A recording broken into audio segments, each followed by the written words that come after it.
On this episode of Lapeef, Let's Talk. This is not a modern woman thing.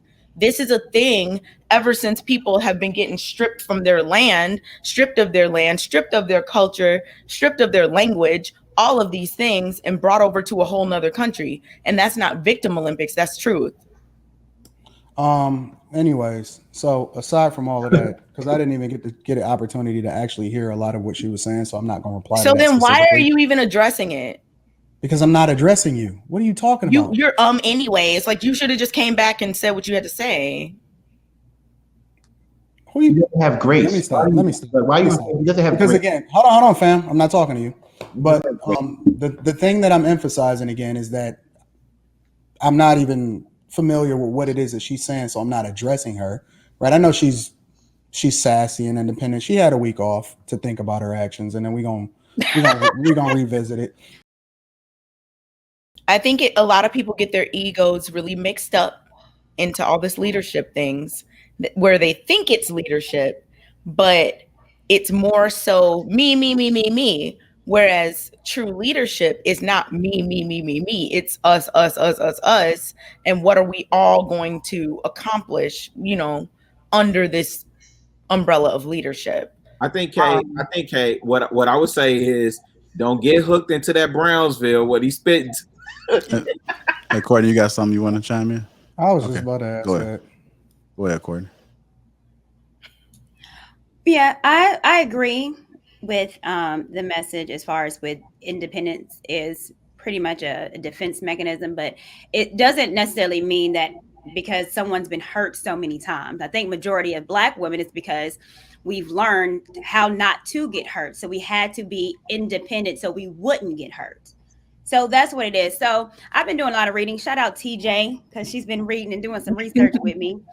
And so we looked at blackdemographics.com, because for me, it's always where was it that Black women felt like we had to be so independent? Because it just didn't happen out the blue. It had to be a reason, but no one is wanting to research and look at it. So when I looked at blackdemographics.com, they have an amazing chart. And the chart shows, we were all married, the 40s, 50s, and most marriage out of 80%, but then it declined. And it started declining around in, mid 80s to the 90s. The decline of marriage went absolutely down. But you know what went up? The incarceration of men. Black men, one out of three Black men were incarcerated. What that means, they were out of our home. Why were they out of our home? We never talk about the crack epidemic. Never. We never talk about how in the 80s it destroyed our families, took our Black men, made crack babies, and left mothers alone. Courtney, because if we talk about that, someone will say that we're victim Olympicizing being victim. That's not a word. What it is. But we're in the victim Olympics. And I'm going to give accountability on both sides. So when the epidemic went up, men were getting incarcerated. 3 strikes you out forever for a joint. Black women were left alone. So again, like me, that happened to me. I was born in the 80s. My dad left when I was 2 because the crack epidemic. So how I was raised was to be independent. I had to learn how to live without a man because a lot of dads weren't there. Now, fast forward to now, it's completely changed. So now Black men are not, as incarcerated as they were back then, but now they're in college and having careers and leveling up. That's what we're seeing now. Black women haven't caught up to that because we've been taught not to trust. So Black women have to learn how to trust men. But because we've been conditioned not to, this is the divide between us. Can I say something? Whenever. Yeah. So we learned how to be independent because, look, if you're born in the 80s, you're all our age. And now we have kids, some of us. And so we're going to have to recondition the kids right now that we have to trust and to be interdependent and not independent. And I know it's going to take a while, but again, we can't fix it if we don't pinpoint where it happened. Exactly. I agree. All right, Anton, you've been sitting over there. You want to chime in on this? I don't. I really don't. I think that, honestly, I think this is the perfect, not the last statement. I actually found value in what Courtney was saying. But the previous statements before that, I think that they're doing a good job of burying themselves. There's no reason for me to continue to throw dirt on them. Can I say something, JR? Yeah, go ahead. Okay, so I agree with what Courtney was saying too. We got to know where it comes from, right? And it's not always like, oh, I'm a grown woman, I've been let down so many times, now I'm independent.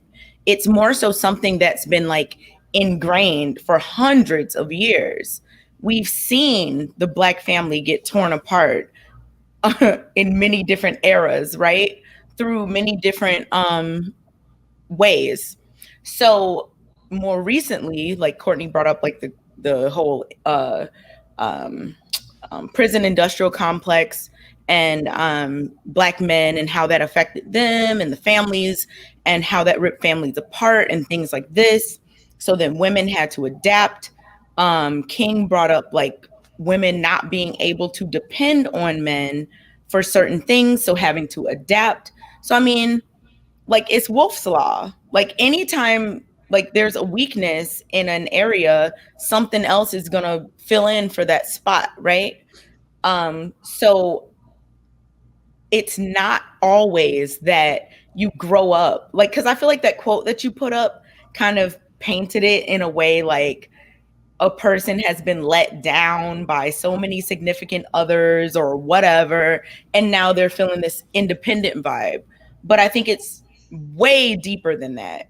And I've talked about this before, but a lot of people talk about this whole victim Olympics thing whenever you start to talk about the root causes for why things are the way they are.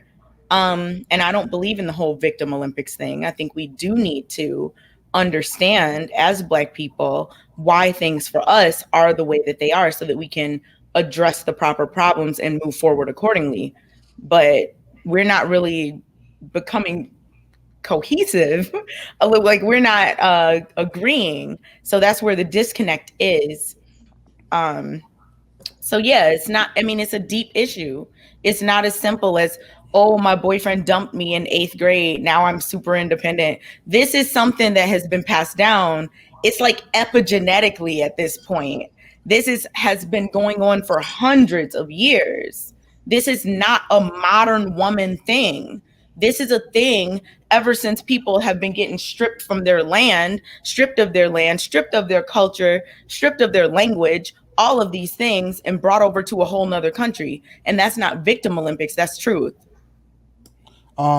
Anyways, so aside from all of that, because I didn't even get an opportunity to actually hear a lot of what she was saying, so I'm not going to reply to that. So then why are you even addressing it?